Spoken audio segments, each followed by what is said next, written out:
Hello everyone, welcome to के N I S का स्वागत है। आज हम लोग देखते हैं एक इम्पोर्टेंट रीजनल ऑर्गेनाइजेशन जिसका क्या नाम है, BIMSTEC, bay of Bengal initiative for multi sectoral technical and economic cooperation. BIMSTEC का मेन सेंटर एक्चुअली में इंडिया है। ये 1997 में ऑर्गेनाइजेशन फॉर्म हुआ था अलग अलग नाम से, और धीरे धीरे ये बिम्स्टेक बना है। ये एक साउथ एशिया का इम्पोर्टेंट सब रीजनल रीजनल अगर हम बोले तो रीजनल ग्रुपिंग है, जिसे अल्टरनेटिव ऑफ सार्क या इसको सार्क माइनस पाकिस्तान भी देखा जाता है। 2007 से हम देख रहे हैं, सॉरी 2016 से हम देख रहे हैं कि उरी अटैक के बाद सार्क जो है वो फ्रीज मोड में चला गया है। यानी कि अभी जो कोविड के टाइम में एक कॉन्फ्रेंस हुआ था, बट ऐसे वो फ्रीज मोड में चला गया है। और इंडिया को इवन के सारे जो सार्क मेंबर और जो है वो सब इसको सपोर्ट किए। उसी तरह 2016-17 में जब इंडिया में जब ब्रिक्स समिट हुआ था, तो इंडिया सारे बिम्स्टेक कंट्री को यहाँ इनवाइट किया था। इससे पता चलता है कि इंडिया के अभी बिम्स्टेक पे ज्यादा इंपॉर्टेंस दे रहा है और बिम्स्टेक को ज्यादा वैल्यू दे रहा है। तो ये सब हम लोग यहाँ पे देखेंगे कि बिम्स्टेक क्या है, इसमें कितने कंट्रीज कौन कौन है मेंबर स्टेट, और ये क्यों इंपॉर्टेंस है। तो बिम्स्टेक का पूरा नाम है Bay of Bengal initiative for multi sectoral technical and economic cooperation. यहाँ पे सीधा है पता चला क्या, मल्टी सेक्टोरल टेक्निकल, बहुत सारे हर सेक्टर में आपस में हम लोग कोऑपरेशन करेंगे, चाहे वो टेक्निकल हो, इकोनॉमिक हो, हर सेक्टर में। हाँ, मिलिट्री नहीं है ये। जैसे अगर हम एससीओ का देखते हैं, तो एससीओ क्या है, पॉलिटिकल एंड मिलिट्री ऑर्गेनाइजेशन। ये मिलिट्री ऑर्गेनाइजेशन नहीं है, टेक्निकल इकोनॉमिक कोऑपरेशन के लिए बनाया गया है, मल्टीलेटरल रीजनल ऑर्गेनाइजेशन है। और इसका एम क्या था, आपस में ग्रोथ और कोऑपरेशन को, जो भी बे ऑफ बंगाल के जो इधर जो साइड में है, ये और इधर जो वो ये जो बे ऑफ बंगाल के एरिया में जो है, इस एरिया से सारा आपस में कंट्री जुड़ा हुआ रहेगा। इसके मेंबर जो हैं वो मेनली बे ऑफ बंगाल से जुड़े हुए, बे ऑफ बंगाल के चारों साइड से हैं। और ये सिर्फ south and south east Asia को नहीं, लेकिन हिमालयज और बे ऑफ बंगाल के इकोलॉजी को भी आपस में कनेक्ट करता है। क्यों इसको हिमालयज इकोलॉजी को ये क्यों कनेक्ट करता है, लेकिन क्योंकि जो मेनली जो हिमालयन कंट्रीज हैं वो भी इसके मेंबर हैं, जैसे Nepal, Bhutan, India, Nepal, Himalayan country में म्यांमार भी है, म्यांमार। ये सारे कंट्री जो हैं वो इसके मेंबर हैं। तो ये हिमालयन जो ग्रेट हिमालय का जो इकोलॉजी है उसको भी आपस में ये कनेक्ट करता है, उन सारे कंट्रीज को कनेक्ट करता है। अगर बे ऑफ बंगाल को देखें तो इसमें बिम्स्टेक में टोटल 7 मेंबर कंट्रीज हैं। 7 member country, India, Nepal, Bhutan, Bangladesh, Myanmar, Thailand. जिसमें से 2 लैंडलॉर्ड कंट्री है, भूटान और नेपाल। इन लोग को क्या बोला गया है, कलकत्ता पोर्ट जो है, कलकत्ता पोर्ट को ये लोग अपना, इनको अधिकार दिया गया है कि यहाँ पे ये लोग का आउटिंग ये लोग कर सकते हैं, यहाँ से लोग अपना ट्रेड ये सब कर सकते हैं। नेपाल और भूटान को कलकत्ता पोर्ट से ट्रेड करने को अलाउ किया गया है। तो ये सातों कंट्री हैं जो हैं। अगर हम बिम्स्टेक का हिस्ट्री देखें, तो बिम्स्टेक जो है वो सबसे पहले 1997 में बैंकॉक डिक्लेरेशन जो है, बैंकॉक डिक्लेरेशन से बना था। और बैंकॉक इसका सबसे पहले, इसमें 4 मेंबर थे। 1997 जो ये बना था तो इसमें 4 मेंबर थे। और इसका नाम क्या था, बिस्ट इसी। BIST means Bangladesh, India, Sri, Lanka और इकोनॉमिक कोऑपरेशन। इसके बाद इसमें म्यांमार ऐड हुआ, तो ये क्या बन गया, बिम्स्ट इसी। Bangladesh, India, Myanmar, Sri Lanka, Thailand, economic cooperation. इसके बाद 2004 में इसमें 2 और कंट्री आ गए, नेपाल एंड भूटान। तो इसके बाद इसको, ये सबको ऐड करके एक नया इसका नाम दे दिया गया, क्या, Bay of Bengal initiative for multi sectoral technical and economic cooperation. इसका हेडक्वार्टर कहाँ है, ढाका में।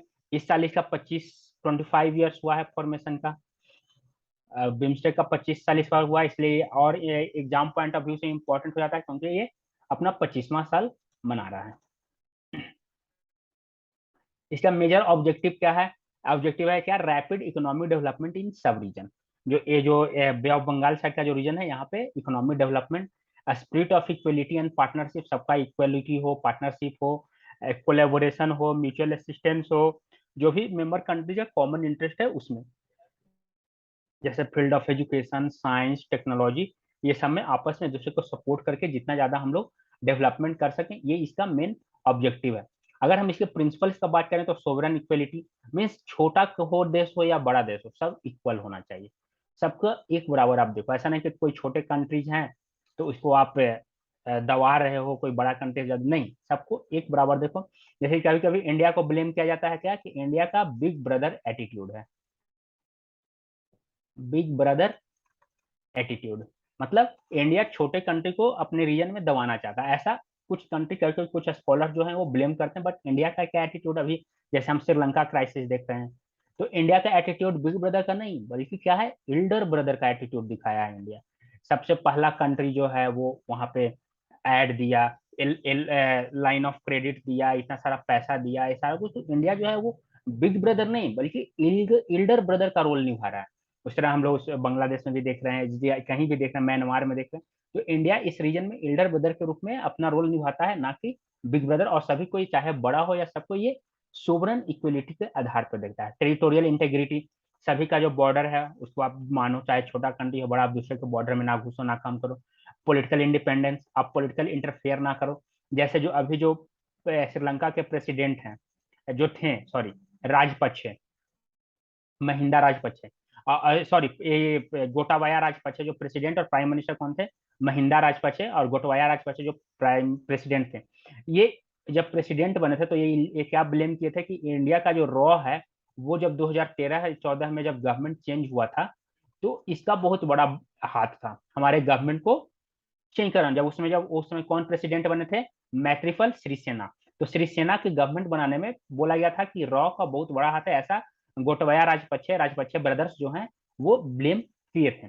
तो इसीलिए बोला कि सबको पॉलिटिकल इंडिपेंडेंस हो, मतलब कि किसी के आप इंटरनल पॉलिटिकल मैटर में इंटरफेयर ना करो। उसके अलावा no interference in internal affair, आप इंटरनल अफेयर में कोई इंटरफेयर नहीं करोगे, किसी भी कंट्री के इंटरनल अफेयर में कोई भी कंट्री इंटरफेयर नहीं करेगा। पीसफुल कोएग्जिस्टेंस, सब लोग एक साथ शांति से रहेंगे, आपस में बेनिफिट हो, म्यूचुअल बेनिफिट हम लोग का होना चाहिए, ये सारा कुछ। और क्या इसके साथ ही क्या ये लोग बाइलेटरल, रीजनल और मल्टीलेटरल कोऑपरेशन है जो हम लोग को और सारे, जैसे मान लो कि ये लोग और भी बहुत सारे जैसे सार्क के मेंबर हैं, IO Indian ocean RIMS area के मेंबर हैं, या जो भी जहां जहां मेंबर है सब आपस में एक साथ सारा काम करेंगे और एक साथ मिलकर रहेंगे। ये सारा कुछ इसका प्रिंसिपल है बिम्स्टेक का। अगर बिम्स्टेक का हम पोटेंशियल देखें तो बिम्स्टेक का बहुत पोटेंशियल है। जैसे ये इसको बिम्स्टेक को क्या बोला जाता है, bridge between south and south east Asia. South Asia और साउथ ईस्ट एशिया के बीच में ये ब्रिज है। अब ये ब्रिज का काम कैसे कर रहा है, क्योंकि इसमें देखो साउथ एशिया का 5 कंट्री है और साउथ ईस्ट एशिया का 2 कंट्री कौन कौन है, म्यांमार और थाईलैंड। ये दोनों यहाँ पे ब्रिज का काम कर रहे हैं, जोड़ने का काम कर रहे हैं साउथ एशिया से साउथ ईस्ट एशिया को। तो इसीलिए इसको bridge between south and south east Asia बोला जाता है। और ये आपस में कंट्रीज के रिलेशन को स्ट्रॉन्ग करने को बोला जाता है। ये इंट्रा रीजनल कोऑपरेशन है किसके बीच में, सार्क और एशियान मेंबर के बीच में। कैसे, इसमें सार्क मेंबर भी हैं और इसमें एशियान के मेंबर भी हैं, म्यांमार और थाईलैंड सार्क के मेंबर इधर हैं ही। तो ये दोनों के बीच में regional cooperation, intra regional cooperation बना रहा है सार्क और एशियान के बीच में। इसके में लगभग 1.5 बिलियन पीपुल बिम्स्टेक के अंडर में, जो कि 22% ग्लोबल पॉपुलेशन का पार्ट है, 22%। इसके पास अगर जीडीपी का बात करें तो पूरे यहाँ पे 2.7 ट्रिलियन इकोनॉमी है बिम्स्टेक मेंबर के पास, जो कि 6.5% ऑफ इकोनॉमिक ग्रोथ ट्रेजिटरी है जो लास्ट 5 ईयर में हो रहा है। मैं देखो बांग्लादेश से बहुत अच्छा डेवलपमेंट कर रहा है, उसका जीडीपी बहुत ग्रो हो रहा है, इंडिया का जीडीपी ग्रो हो रहा है, तो इसलिए इसका इकोनॉमिकली भी ये रीजन जो है वो ग्रो कर रहा है। यहाँ पे वर्ल्ड ट्रेड जो है वो बहुत ज्यादा, यहाँ पे लगभग 1/4। अगर तुम यहाँ पे मलक्का स्ट्रेट जो है, जैसे अगर हम मलक्का स्ट्रेट का बात करते हैं तो ये यहाँ पे जो ये थाईलैंड, यहाँ पे जो मलक्का स्ट्रेट जो है, यहाँ से वर्ल्ड का 1/4 गुड्स जो है वो क्रॉस करता है इधर से मलक्का स्ट्रेट से। तो ये भी इंपॉर्टेंट हो जाता है यहाँ पे सिक्योरिटी प्रोवाइड करना, ये सारा कुछ, तो इसलिए ये एक इम्पोर्टेंट यहाँ पे हो जाता है। उसके अलावा कनेक्टिविटी का बात किया जाए तो कनेक्टिविटी यहाँ पे है, जैसे इंडिया जो है, इंडिया के लिए कनेक्टिविटी यहाँ पे बहुत इंपॉर्टेंट है, खास करके अपने नॉर्थ ईस्ट स्टेट के लिए। अगर इंडिया का नॉर्थ ईस्ट स्टेट के लिए यहाँ पे कनेक्टिविटी बहुत इंपॉर्टेंट हो जाता है, तो ये सारा कुछ इसका पोटेंशियल है, इस पे ये बहुत ज्यादा काम किया जा सकता है बिम्स्टेक के थ्रू। अब फिफ्थ समिट जो बिम्स्टेक का हुआ था, वो अभी हाल ही में इसका फिफ्थ समिट हुआ है, उसके चेयरमैन कौन थे, श्रीलंका इसका चेयरमैन था। और ये वर्चुअल मोड में हुआ था। इसमें क्या ये रीजन मैटर क्यों करता है, क्योंकि यहाँ पे 21/5 जो दुनिया का 1/5 यहाँ पे पॉपुलेशन है 22% के अराउंड में, और 2.7 ट्रिलियन यहाँ पे वॉल्यूम है इकोनॉमी का। और यहाँ पे बहुत ज्यादा नेचुरल रिसोर्सेज जो बे ऑफ बंगाल में अनटैप्ड, अभी तक उसको टैप नहीं किया, मतलब कि उसको अभी यूज नहीं किया गया है, इतना बहुत ज्यादा यहाँ पे जो अभी इंडिया जो है वो वहाँ पे कर रहा है। धीरे धीरे इंडिया जो है वो वहाँ पे अपना जो सारा कुछ जैसे इंडिया को मिला हुआ है पीएन मॉड्यूल्स जो है पार्टिकुलेट मैटर्स को रिसर्च के सब करने के लिए, बियॉन्ड उसका जो ये इकोनॉमिक एक्सक्लूसिव जोन जो है उससे बाहर भी करने के लिए मिला हुआ, तो ये सारा यहाँ पे टैपिंग करना अभी अनटैप्ड है। यहाँ पे 1/4 ऑफ वर्ल्ड जो है वो ट्रेड जो होता है वो यहाँ से हमेशा गुजरता है। तो अभी जो इस समय का देखो, बिम्स्टेक जो है इसका सबसे बड़ा डिमेरिट था कि इसका अभी तक चार्टर नहीं आया था। इसका अभी 25 साल होने पे चार्टर आया है, और इसी से लगा सकते हो कि बिम्स्टेक में कितना मतलब कि स्लो प्रोसेस है। 25 साल होने हुआ और इसका अभी फिफ्थ सबमिट हो रहा था, इस बार इसका फिफ्थ सबमिट हुआ है, 25वां साल। तो ये सब के लिए इसको रेगुलर करना होगा सबमिट ये सबको, तो यही अभी इस बार जो चार्टर है उसमें बोला गया है कि हर 2 साल पे लीडर्स जो हैं वो मिलेंगे, हर 2 साल पे, यानी कि बायनियल सबमिट होगा, हर 2 साल पे सबमिट होगा। इसका अपना इम्बलम आया है, अपना फ्लैग आया है, बिम्स्टेक का अपना चार्टर के थ्रू फ्लैग लाया गया है, अपना इम्बलम लाया गया है। और इसका सबसे इंपॉर्टेंट है कि इसके लीडर जो है वो हर 2 साल पे मिलेंगे। और कुछ हाईलाइट्स क्या है इस बार के जो फिफ्थ समिट हुआ उसमें, इसमें एक मेमोरेंडम ऑफ एसोसिएशन साइन हुआ जिसमें क्या होगा, बिम्स्टेक टेक्नोलॉजी ट्रांसफर फैसिलिटी जो है वो कोलंबो में स्टैब्लिश किया जाएगा। और बिम्स्टेक का जो सेक्रेटेरिएट कहाँ पे है, ढाका में। बिम्स्टेक का ढाका में, वहां पे इंडिया जो है वो $1 मिलियन प्रोवाइड करेगा उसके ऑपरेशनल बजट के लिए, जो कि इंडिया वहां पे एक्स्ट्रा $1 बिलियन प्रोवाइड करेगा ताकि वहां पे स्मूथली उसका जो है वो ऑपरेट हो सके।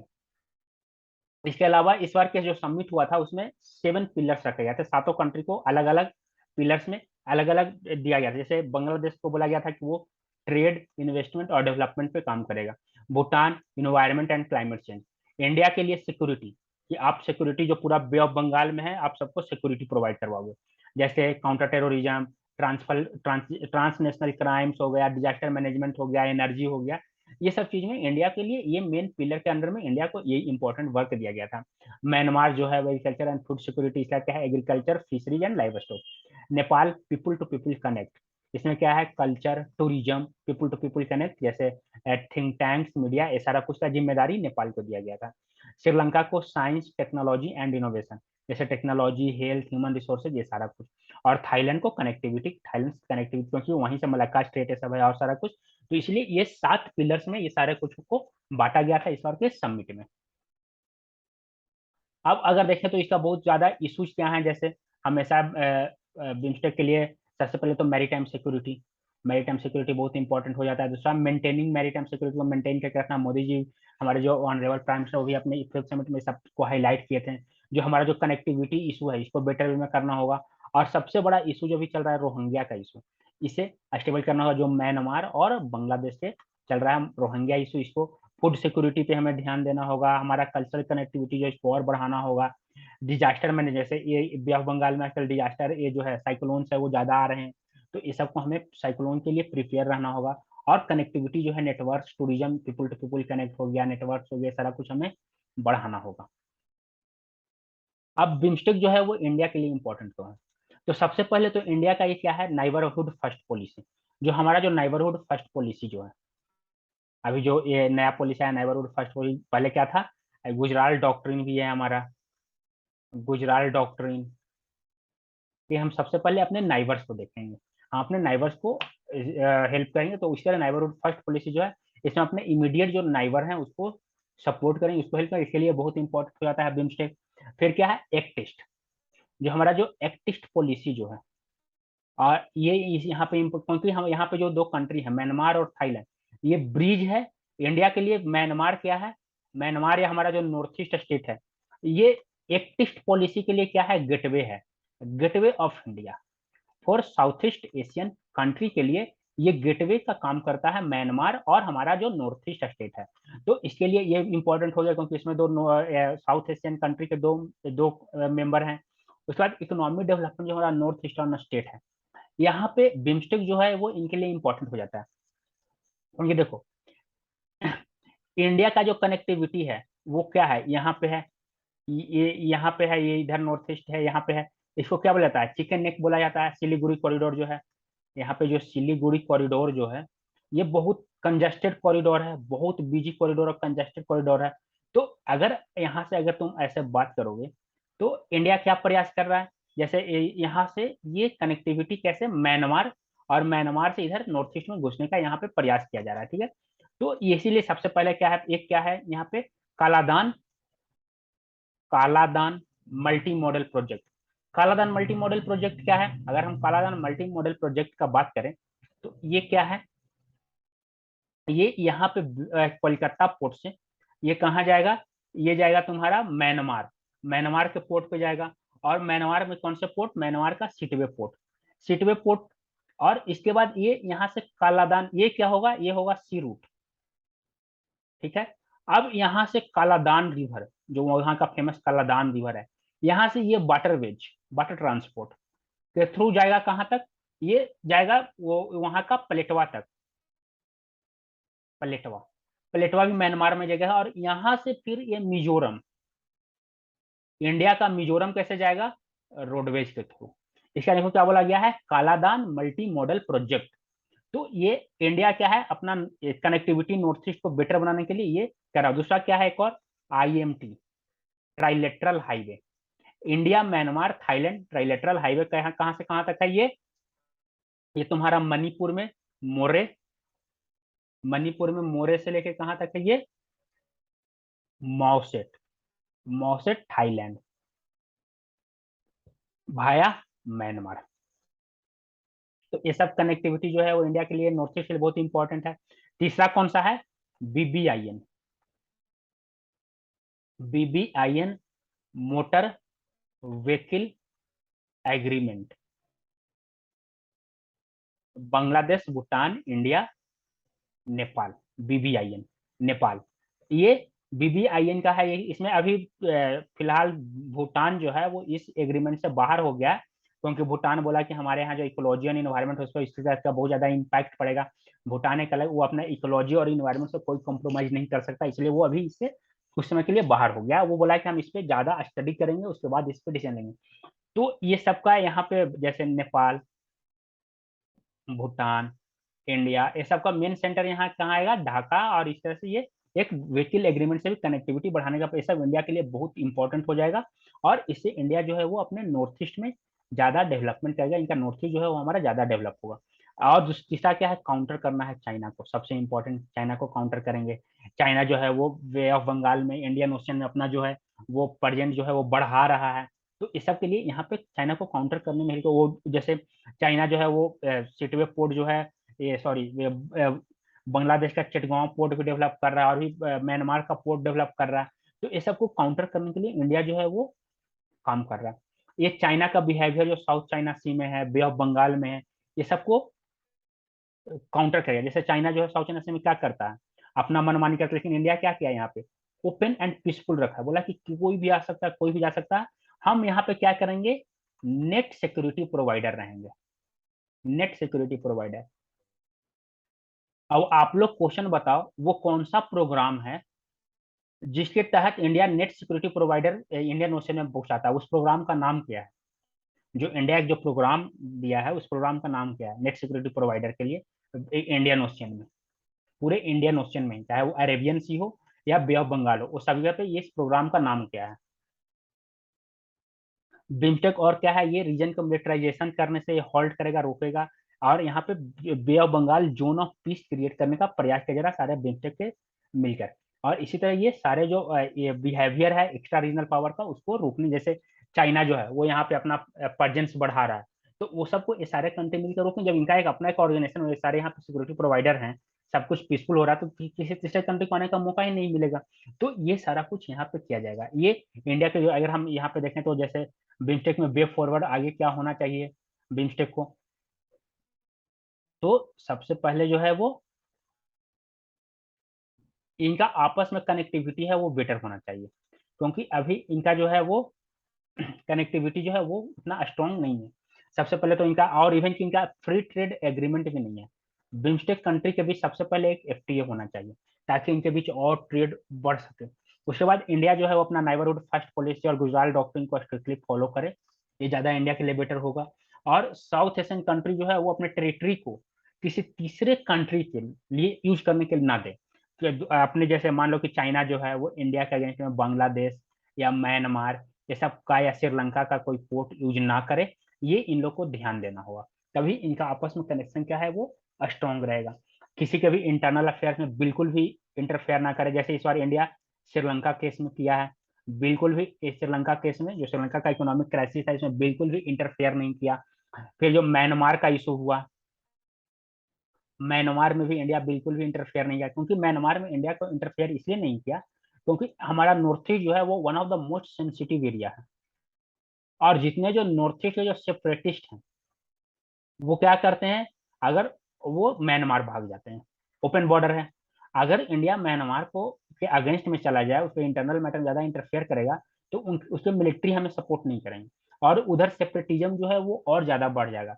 तो इंडिया का इंटरनल सिक्योरिटी भी है वो मैटर कर जाता है यहाँ पे। तो south Asian country, south Asian nation जो है वो इतना सेंसिटिव नेशन है कि यहाँ का external is equal to internal.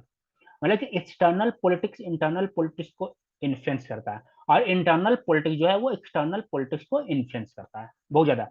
जैसे हमारे यहाँ सीएए आया था, तो देखो इस पे बांग्लादेश में बहुत ज्यादा इम्पैक्ट हुआ था, बांग्लादेश का बहुत निगेटिव ऐसा हुआ।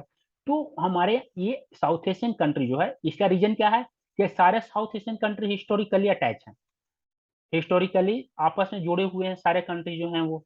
जैसे बांग्लादेश हुआ, म्यांमार हुआ, श्रीलंका हुआ, इस तरह कहीं ना कहीं एक ही पार्ट में सब। भूटान हुआ ऐसा। तो इसीलिए सब हिस्टोरिकली एक तरह से जुड़े हुए हैं। तो इसीलिए ये इंटरनल और एक्सटर्नल यहाँ पे ये बहुत ही सेंसिटिव एरिया है, जो कि बहुत यहाँ पे मैटर करता है। तो ये आज का मेनली हमारा बिम्स्टेक था। आई होप आप लोग को सारा कुछ समझ में आया होगा, पूरा क्लियर हो गया होगा। अगर अच्छा लगा है तो please like share and subscribe, और भी आगे इस तरह वीडियो आता रहेगा। Okay, thank you.